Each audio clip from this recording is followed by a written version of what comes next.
কি সব দৃশ্য উপভোগ করলাম, মন ভরে গেল একেবারে। ওয়েদারটা কিন্তু বেশ প্লেজেন্ট ছিল বলুন বাবা, একটু ঠান্ডা ঠান্ডাও ছিল অবশ্য। হ্যাঁ, এরকম দারুণ জায়গায় গেলে ওয়েদারও দারুণ পাবে। বাবা আমার খেলনাগুলোকে বের করে দেবে? হ্যাঁ, দেবো দেবো, এখন একটু না, আগে শান্তিতে। হাত মুখ ধো তারপর। উফ, এই সকাল সকাল ফেরাটা না খুব চাপের। সেই এয়ারপোর্টে কখন এক কাপ কফি খেয়েছি, আমার মাথাটা খুব ধরে আছে। মা খিদে পেয়েছে।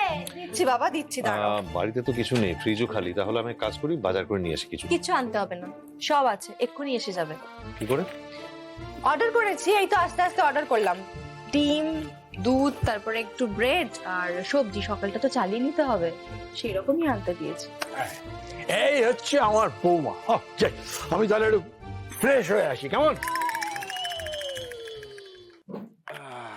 তুমি অফিস যাবে না আজকে? না, আজকের দিনটা ছুটি, আর একটা দিন ছুটি আছে, তাই আজকের দিনটা বাড়িতে শুয়ে হাত পা সেরে কাটিয়ে দেব।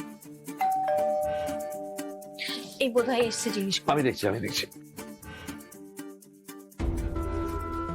স্যার আপনার পার্সেলটা। হ্যাঁ, থ্যাংক ইউ। জল দেবো একটু? হ্যাঁ স্যার। এক মিনিট। বোতলটা দাও।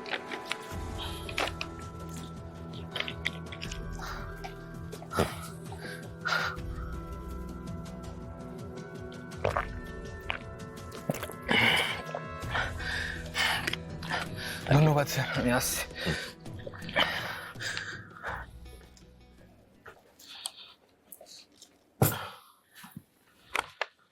আমি তাহলে সকালে একটু ফ্রেঞ্চ টোস্ট খাবো আজকে। যাহাই তোমার ফ্রেঞ্চ টোস্ট, সেটাই আমাদের ডিম পাউরুটি। চল মধু। হ্যাঁ চলো। হলেই হলো কিছু একটা। বাবা তোমার আজকে ছুটি? হ্যাঁ রে, আমার ছুটি। কলকাতা থেকে বুঝলি, মনে হয় ক্রাইম কমে গেছে। তা না হলে 5-5টা দিন এরকম বিনা আর্জেন্ট নোটিসে আরামসে ঘুরে এলাম। ভাবতো এমনি হলে হতো। Good morning. Good morning sir. Trip কেমন কাটলো স্যার? ট্রিপের কথা পরে হবে, আগে ট্রিকটা দেখো।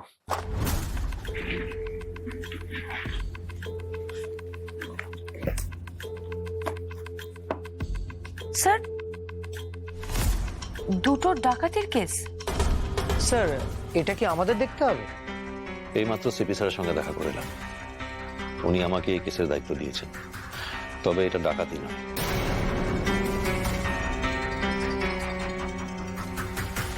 প্রত্যেক ক্ষেত্রে দেখা যাচ্ছে আততায়ীরা ভিকটিমকে মোবাইলে কোনো একটা ছবি বা ভিডিও দেখাচ্ছে, যেটা দেখে ওরা ভয়ে কেঁপে উঠছে। স্যার, মোবাইলে এমন কি দেখাচ্ছে যার জন্য ভিকটিমরা ভয় পাচ্ছে?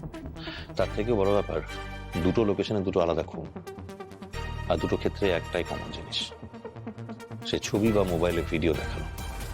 কিন্তু সে একই ভিডিও বা ছবি দেখে ভিকটিমরা ভয় পাবে কেন? স্যার, একই ছবি বা একই ভিডিও তো নাও দেখাতে পারে। হ্যাঁ স্যার, আপনার কেন মনে হচ্ছে যে একই ফটো বা ভিডিও দেখানো হচ্ছে? কেন জানি না, তবে মনে হচ্ছে। সিসিটিভি ক্যামেরার ফুটেজটা দেখলে ভালোভাবে বোঝা যাবে। রোহিত, এটা চালাতো।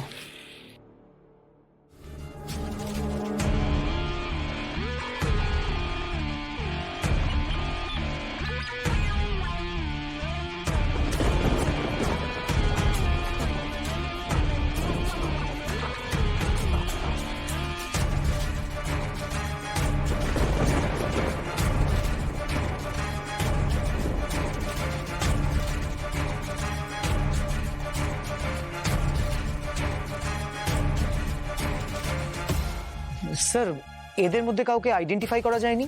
না, কারণ প্রত্যেকের মাথায় টুপি আছে, কাউকে চেনা যায়নি। এর মধ্যে অনেক রহস্য আছে, একটা একটা করে রহস্যর পর্দা উন্মোচন করতে হবে। সবার আগে জানতে হবে এরা কি আদৌ ডেলিভারি এজেন্ট, আর এরা আসলে কি চায়। শুধু ডাকাতি করতে এসেছিল? যদি তাই হয়, তাহলে সবকিছু নেওয়ার পর তারা খুন করে পালাচ্ছে কেন? স্যার, হঠাৎ এরকম একটা দল অ্যাক্টিভ হলো কেন? এমনি এমনি তো হতে পারে না। নিশ্চয়ই কোনো উদ্দেশ্য আছে। কি সেটা জানতে হলে এই ভিকটিম রিক আর প্রিয়ার বন্ধুদের সবাইকে এখানে ডাকতে হবে, কারণ তারাই এই ডেলিভারি এজেন্টদের সামনাসামনি রেখেছে। দেবু, ইউসুফ, তোমরা সোনার দোকানে যাবে আর দুটো লোকাল থানায় কথা বলবে। আর রুমি, তুমি রিকের বাড়ি যাবে। Okay sir. আচ্ছা, প্রদীপ কি নেশা টেশা করতো? হ্যাঁ, রোজই ড্রিঙ্ক করতো। আচ্ছা, প্রদীপের বন্ধুদের চেনা আছে, মানে নাম জানা আছে? হ্যাঁ, ওই প্রিয়া, রিক, রীতি। এরা মিলে একটা গ্রুপ ছিল। আচ্ছা, কাল রাতে এক্স্যাক্টলি কি হয়েছিল? দোকানে ঢোকার সময় থেকেই প্রদীপকে বেশ চিন্তিত লাগছিল। আমি একবার জিজ্ঞেসে করলাম কি হয়েছে, কিছু উত্তর দিল না। হঠাৎ করে দোকানটা বন্ধ করে দিল আর দোকানের সব স্টাফদের সময়ের আগেই ছুটি দিয়ে দিল। আমাকেও চলে যেতে বলেছিল। কত টাকা জিনিস খোয়া গেছে? তাও 50 লাখ টাকার কাছাকাছি। সেদিন প্রদীপ কি মনে করে ওই সব ক্যাশগুলো সরিয়ে দিয়েছিল, শুধুমাত্র সোনার জিনিসটা লুট হয়েছে। আচ্ছা, তোমার কি মনে হয় মানে প্রদীপ মোবাইলে কি এমন দেখে আতঙ্কিত হতে পারে? সেটা তো আমি বুঝতে পারছি না স্যার। প্রদীপ হয়তো নেশা টেশা করতো, কিন্তু এমন কোনো খারাপ কাজ করতো না যেটা দেখিয়ে কেউ ওকে ব্ল্যাকমেল করতে পারে। বেশ, তুমি এখন যেতে পারো।